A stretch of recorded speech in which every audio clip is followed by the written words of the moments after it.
Dear students, blessings to all of my dearest children. Today's topic is not so much important because we have already studied in class 11, and today's topic is a small topic, that is fruits. However, tomorrow's topic will be very important and that will be the last topic. आज हम लोग देखने जा रहे हैं second last topic. Okay, कल हमारा ये चैप्टर कंक्लूड हो जाएगा. फिर हम एक दिन और लगाएंगे इनके लाइफ साइकिल पर, लाइफ साइकिल ऑफ एंजियोस्पर्म्स, और फिर हम ढेर सारा क्वेश्चंस करेंगे. ओके, तो चलिए आज हम लोग स्टार्ट करते हैं फ्रूट्स.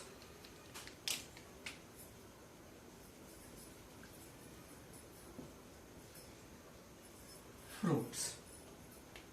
सबसे पहले तो हम ये जानें कि अगर हम स्टडी ऑफ फ्रूट करते हैं, या ऐसा साइंस जिसमें हम फ्रूट का स्टडी करते हैं, उसको हम पोमोलॉजी बोलते हैं. क्या बोलते हैं? पोमोलॉजी. अच्छा, और फ्रूट कैसे बनता है? तो after fertilization ovary changes into fruit, है ना. फर्टिलाइजेशन के बाद फ्रूट कैसे बनता है? तो ओवरी फ्रूट में चेंज हो जाता है. आपने बोला था कि ओव्यूल सीड में चेंज हो जाता है. आपने सीड को बहुत ही डिटेल्ड वे में देखा. अब देखते हैं हम फ्रूट. तो फ्रूट कैसे बना? ओवरी से. अच्छा, अगर फ्रूट डेवलप होता है, if fruits developed from ovary only, सिर्फ ओवरी से ही डेवलप होता है, तो इस फ्रूट को हम लोग क्या कहते हैं बेटे? True fruit. ऐसा फ्रूट जो ओवरी से ही केवल डेवलप हुआ हो, उसको हम लोग ट्रू फ्रूट कहते हैं, है ना. For example mango. अच्छा, ट्रू फ्रूट का जो ओवरी वॉल होता है बेटे, यानी पेरिकार्प किस में चेंज हो जाता है? फ्रूट वॉल में ना. फ्रूट वॉल यानी ओवरी का वॉल जो है वो किस में चेंज हो जाता है? पेरिकार्प में, है ना, पेरिकार्प. और ट्रू फ्रूट के केस में पेरिकार्प का डिफरेंशिएशन, विभेदन 3 लेयर में हो जाता है. सब हम लोग मॉर्फोलॉजी में ऑलरेडी देख चुके हैं, बस यहां पे थोड़ा रिवीजन करेंगे हम लोग. पेरिकार्प 3 लेयर में डिफरेंशिएट हुआ. कौन कौन? तो सबसे पहला है आपका कौन? इपिकार्प. इपी मतलब एबव और कार्पा मतलब फ्रूट का सबसे ऊपर वाला, जिसको छिलका कहते हैं हम लोग. उसके बाद मैंगो का जो बीच वाला भाग, जो आप नाक घुसा के खाते हो, वो मेसोकार्प हो गया. ये फ्लैशी होता है, गुदेदार होता है. और सबसे लास्ट है इंडोकार्प, यानी जो बीज होते हैं ये काफी हार्ड होते हैं ना, इंडोकार्प. तो ट्रू फ्रूट के वॉल को क्या बोला? पेरिकार्प. पेरिकार्प को कितने भाग में बांटा? 3 भाग में. Epicarp, mesocarp, endocarp. अगर आप वैसे मैंगो का सीजन आ भी गया है, तो आप मैंगो का थोड़ा मजा लीजिए. आइए, है ना. ये मैं अपने प्यारे प्यारे बच्चों के लिए एक मैंगो लाया हूं, ब्लू मैंगो लाया हूं. मेरा मन है तो मैं कुछ भी ला सकता हूं ना. ये मैंगो है. तो जो आप ब्लू लेयर देख रहे हैं बेटा, ये इपिकार्प है. अच्छा, और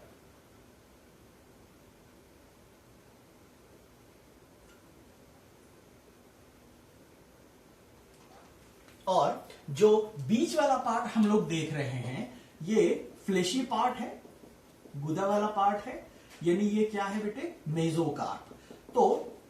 तो मैंगो में, यानी इस ट्रू फ्रूट में हमारा जो इडिबल पार्ट है वो कौन सा है? मेसोकार्प ना, बीच वाला भाग ना, तो ये है मेसोकार्प। ये हमारा मेसोकार्प है, क्योंकि अब ये पक चुका है तो हमारे खाने लायक हो चुका है। तो ये हो गया हमारा क्या? मेसोकार्प। अच्छा, और जो सबसे इनर पार्ट है हमारा वो है इंडोकार्प, और ये सॉलिड होते हैं काफी, तो इसीलिए आप इसको क्या बोले थे मॉर्फोलॉजी में? स्टोन फ्रूट भी ना, ड्रू फ्रूट भी बोले थे ना, ये बात है।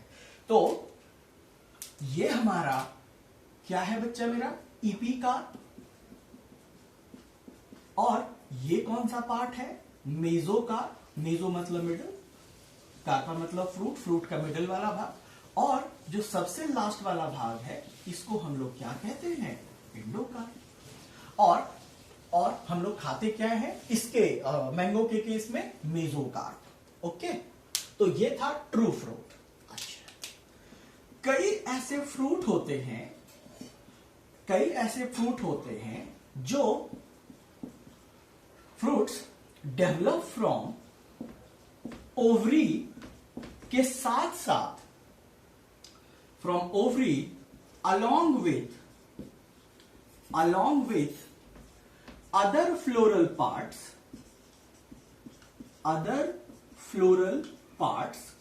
फ्लावर का और पार्ट इसमें भाग लेता है ओवरी के साथ साथ, लाइक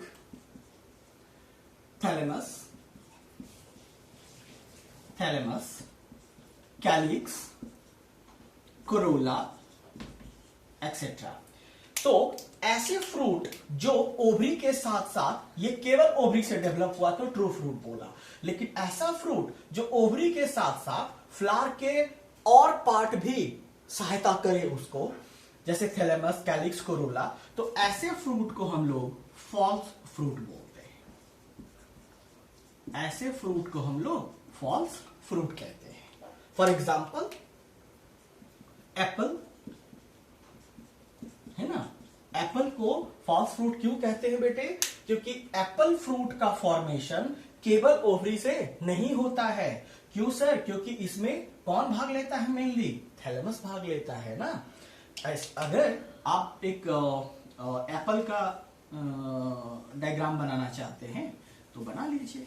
मैं अपने बच्चों के लिए एप्पल भी लाया, मान लीजिए ये एप्पल है। एप्पल को मैंने काट दिया है, और अगर आप इसको काटते हैं तो यहां पे आपके सीड्स होते हैं। एक्चुअली ये है ओवरी। आप जो खाते हैं एप्पल, ओवरी ये है, और यहां पे कौन होता है? इसके बीज होते हैं ना, इसके बीज होते हैं। और इसमें जो पार्ट आप खाते हैं वो ये पार्ट है, बट ओवरी तो यहां है। तो ये कौन सा पार्ट है बेटे? ये थैलेमस है।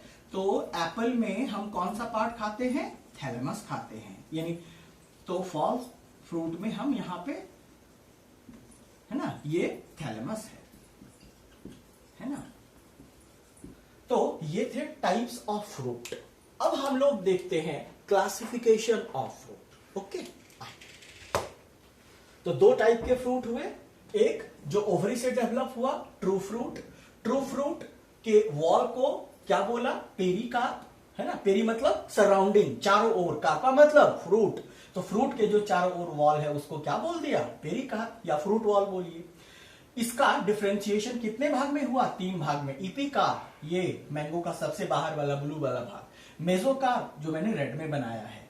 इंडोकार्प, ये सबसे अंदर वाला है। और यही रीजन है कि अंदर में बिल्कुल बहुत ही सॉलिड होते हैं। इसीलिए मैंगो को आपने कौन सा फ्रूट बोला था? ड्रूप या स्टोन फ्रूट, है ना। ड्रूप या स्टोन फ्रूट। इसको तो आप नहीं चबाते हो ना, इसलिए नहीं चबा पाओगे। अब चलते हैं क्लासिफिकेशन देखते हैं। आइए,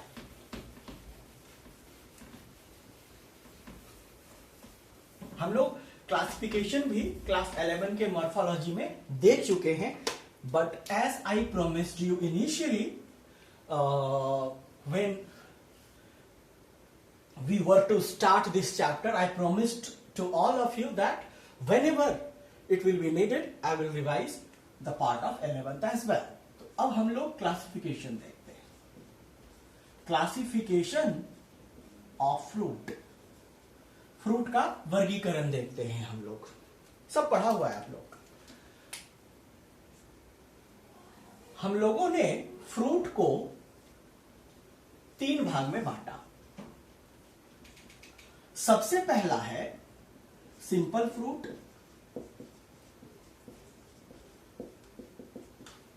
दूसरा है एग्रीगेट फ्रूट,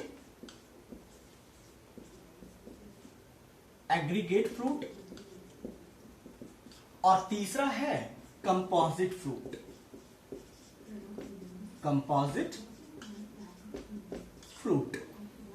ओके.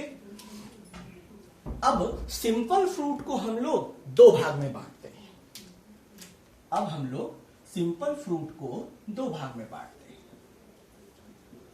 सबसे पहला है ड्राई फ्रूट और दूसरा है सक्कुलेंट फ्रूट.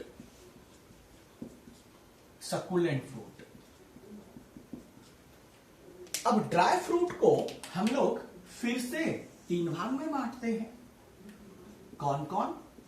एक था डेहिसेंट, दूसरा था इनडेहिसेंट, तीसरा था स्कीजोकार्पिक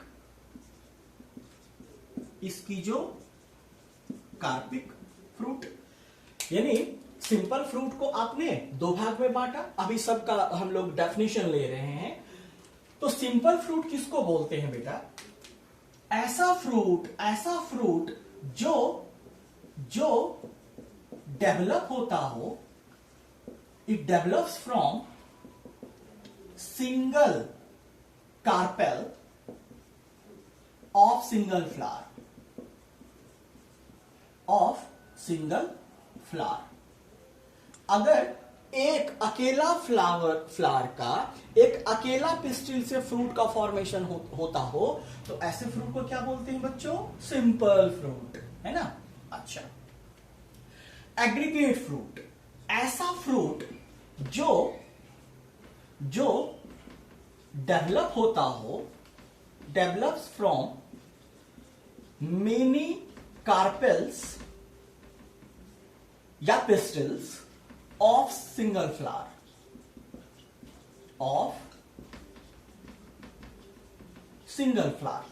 ऐसा फ्रूट जो एक फ्लावर के, आपने बोला था ना कि एक फ्लावर में एक भी पिस्टल हो सकते हैं, कई पिस्टल्स भी हो सकते हैं. आपको याद होगा आपने बोला था पॉलीकार्पेलरी या मल्टी कार्पेलरी. तो ये मल्टी कार्पेलरी सिचुएशन है, ये मोनोकार्पेलरी सिचुएशन है, और इसमें तो कंप्लीट इन्फ्लोरेसेंस से इन्वॉल्व होगा. अच्छा. एग्रीगेट फ्रूट डेवलप होता है कई कार्पेल से, कई पिस्टल से, लेकिन वो सारे पिस्टल्स एक ही फ्लावर में होते हैं. तो ऐसे फ्रूट को हम लोग एग्रीगेट फ्रूट बोलते हैं. ओके. और इसमें आप एग्जाम्पल ले सकते हैं स्ट्रॉबेरी का, है ना, स्टार अनाइस का ले सकते हैं. अच्छा. कंपोजिट फ्रूट, ऐसा फ्रूट जो डेवलप होता हो, डेवलप्स फ्रॉम कंप्लीट इन्फ्लोरेसेंस, जो पूर्ण पुष्प क्रम को मिला करके ही तब एक फ्रूट बने, ऐसे फ्रूट को हम लोग कंपोजिट फ्रूट बोलते हैं. जब हम आपको क्लास 11 में मॉर्फोलॉजी में फ्रूट पढ़ा रहे थे तो वहां हमने आपको बताया था इसमें 2 टाइप के इन्फ्लोरेसेंस थे. कौन कौन? एक सोरोसिस थे, एक साइकोनस था. तो इसमें आप एग्जाम्पल ले सकते हैं किसका? पाइनएप्पल का ले सकते हैं, क्योंकि उसमें कंप्लीट इन्फ्लोरेसेंस इन्वॉल्व होता है ना. इसमें आप एग्जाम्पल ले सकते हैं पाइनएप्पल का. अच्छा. अब आइए इसमें आपने कहा कि सिंपल फ्रूट उसको बोलते हैं जो एक सिंगल फ्लावर के सिंगल पिस्टल से डेवलप होता हो. अच्छा भाई, दोनों आपको आपने इसको दो भाग में बांटा, एक ड्राई फ्रूट, एक सकुलेंट फ्रूट। अब पहले इसको देख लीजिए, ड्राई फ्रूट में डेहिसेंट, ऐसा फ्रूट जिसको आप प्लांट में अगर ऐसे ही छोड़ दें तो अपने आप पक के उनके बीज फट के गिर जाते हैं, है ना। ऐसा आप कहां देखे हैं? तो ऐसा हम मटर में देख सकते हैं, ऐसा हम कहां देख सकते हैं? मस्टर्ड में देख सकते हैं, है ना। उसको बोलते हैं डेहिसेंट।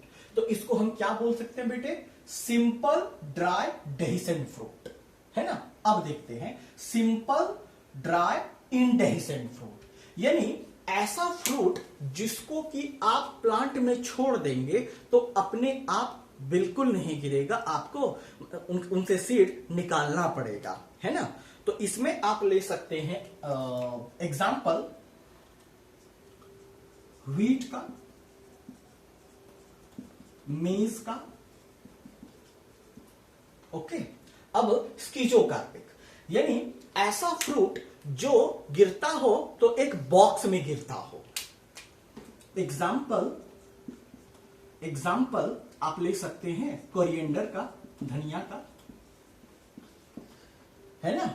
अच्छा, सकुलेंट फ्रूट, इसमें वो फ्रूट आते हैं जो कि आपके ये ट्रू फ्रूट वाले में से हैं, जिसमें कि गुदा होता है, फ्लेश होता है ना। उसको बोलते हैं हम लोग सकुलेंट फ्रूट। तो इसमें आप ले सकते हैं एग्जाम्पल मैंगो का, ऑरेंज का, है ना, ये सब है। तो ये था बेटे क्लासिफिकेशन ऑफ फ्रूट। अब हम लोग देखते हैं राइपनिंग ऑफ फ्रूट, पकता कैसे है।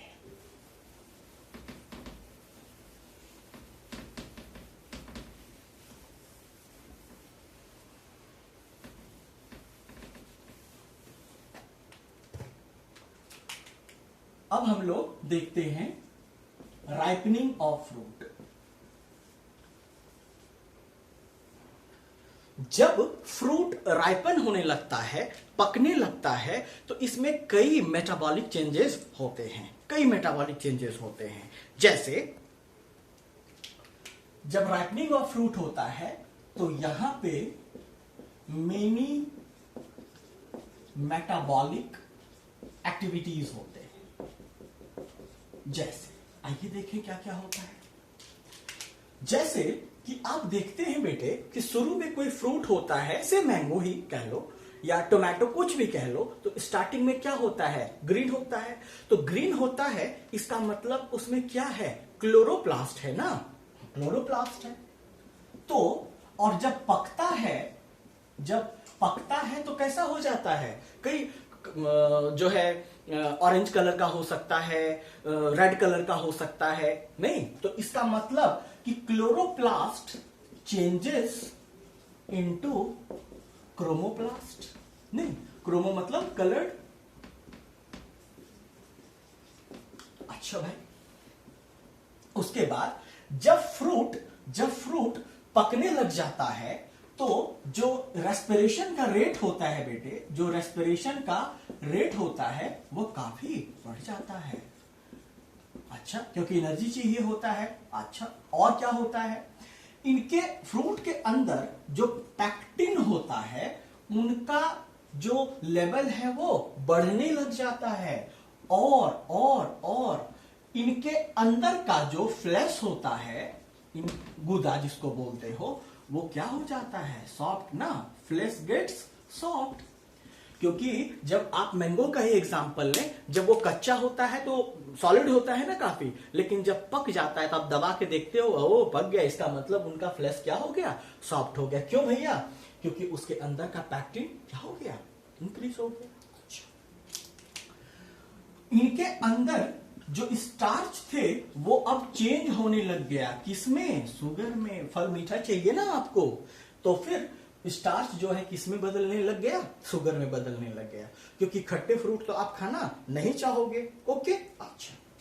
और जब मैंगो हरा होता है तब उसमें कोई स्मेल नहीं होता, लेकिन जब पक जाता है, गेट स्पेशल स्मेल, आपको पता लगने लग जाता है हाँ कि अब जो है आम पकने का सीजन आ गया है ना। अच्छा, और क्या होता है बेटे कि जो फ्रूट का ड्राई वेट होता है, ड्राई वेट ऑफ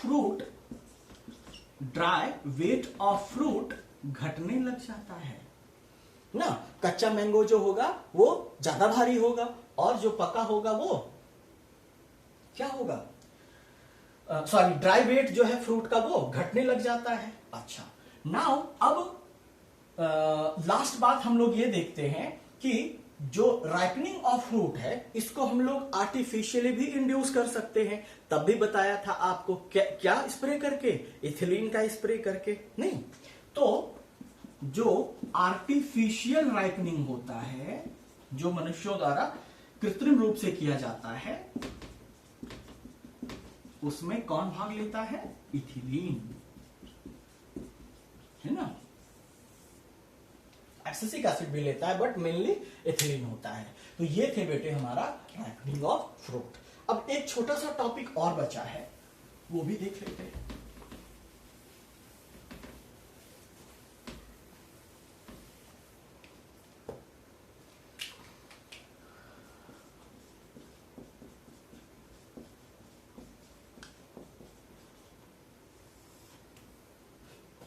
पार्थेनोकार्पी। पार्थेनो मतलब क्या बताया था बेटे, वर्जिन, और कार्पी या कार्पोस मतलब फ्रूट, यानी ऐसा fruit development and production of seedless fruit is known as what, parthenocarpy. And parthenocarpy term was first given by a scientist whose name was Knoll. अच्छा, और ऐसा फ्रूट जिसमें सीड ना हो उसको हम क्या बोलते हैं, पार्थेनोकार्पिक फ्रूट, है ना। ऐसा, या आप सिंपली कह सकते हैं कि ऐसा फ्रूट जो डेवलप होता हो, मतलब ऐसा fruits which developed without fertilization. क्यों सर, देखो ना वर्जिन है ना, इसका मतलब कि फ्यूजन हुआ ही नहीं है, विदाउट फर्टिलाइजेशन, है ना, विदाउट फर्टिलाइजेशन। अच्छा भाई, जो पार्थेनोकार्पी होता है बेटे, जो आपका नेचुरल पार्थेनोकार्पिक फ्रूट है, जो आपका नेचुरल पार्थेनोकार्पिक फ्रूट है, वो कौन है, आपको पहले भी बताया था, बनाना है, ग्रेप्स है। वैसे आजकल बहुत जोरों पे जो है साइंटिस्ट पार्थेनोकार्पिक फ्रूट बना रहे हैं। मैं सोच रहा हूं थोड़ा आपके लिए अनार को पार्थेनोकार्पिक बना दो, नहीं, बड़ा मजा आएगा। क्यों, क्योंकि अगर पॉमग्रेनेट को पार्थेनोकार्पिक बना देंगे तो जब उसको आप काटेंगे तो अंदर क्या निकलेगा, हवा, तो हवा पी के रह जाना, बहुत कहीं का। तो पॉमग्रेनेट को हम पार्थेनोकार्पिक नहीं बना सकते हैं क्योंकि उसका आप सीड ही खाते हो, और फ्रूट कैसा होता है, इसमें सीडलेस होता है। ओके, ये बात है। अच्छा, अब जो आर्टिफिशियल पार्थेनोकार्पी है बेटे, जो आर्टिफिशियल पार्थेनोकार्पी है, वो इंड्यूस किया जाता है, दो फाइटो हार्मोन यूज किया जाता है। ओके, एक ऑक्सिन, एक जिबरलिंस। तो जो आपका ऑक्सिन है, आर्टिफिशियल पार्थेनोकार्पी बाय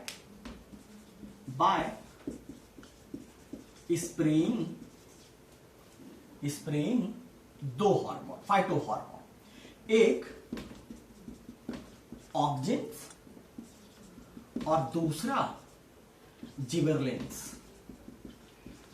बस फर्क इतना है, इस दोनों का यूज किया जाता है। जो ऑक्सिन है बेटे, ये एंथेसिस के बाद स्प्रे किया जाता है। एंथेसिस किसको बताया था आपको, flowering period of a plant from bud opening, जिस दिन फ्लावर का बड ओपन हो गया, इसका मतलब वो कौन सा प्रोसेस शुरू कर दिया, एंथेसिस। आफ्टर एंथेसिस और जिबरलिन्स एट एंथेसिस, है ना। एंथेसिस किसको बोला, बोलो। Flowering period of a plant from the day, कब, जिस दिन कुरकुरे खाए आपने, नहीं, जिस दिन से फ्लावर का बड ओपन हुआ, उसको एंथेसिस बोलते हैं। तो अगर आपको भी कोई पार्थेनोकार्पी फ्रूट बनाना हो तो जिस दिन जो है फ्लावर खिला उस दिन जिबरलिन स्प्रे करना है, और कुछ दिन के बाद क्या दे देना है, ऑर्चिड्स आपको मिल जाएंगे पार्थेनोकार्पी। ओके, तो ये था बेटा हमारा फ्रूट पार्ट। तो आज हमारा फ्रूट पार्ट खत्म हुआ। नेक्स्ट सेशन में हम लोग मोस्ट इंपॉर्टेंट टॉपिक देखेंगे, इसीलिए मैंने उसको लास्ट के लिए रखा है, और वैसे भी वो लास्ट में ही है। तो कल हम लोग देखेंगे एपोमिक्सिस एंड पॉली एम्ब्रायोनी।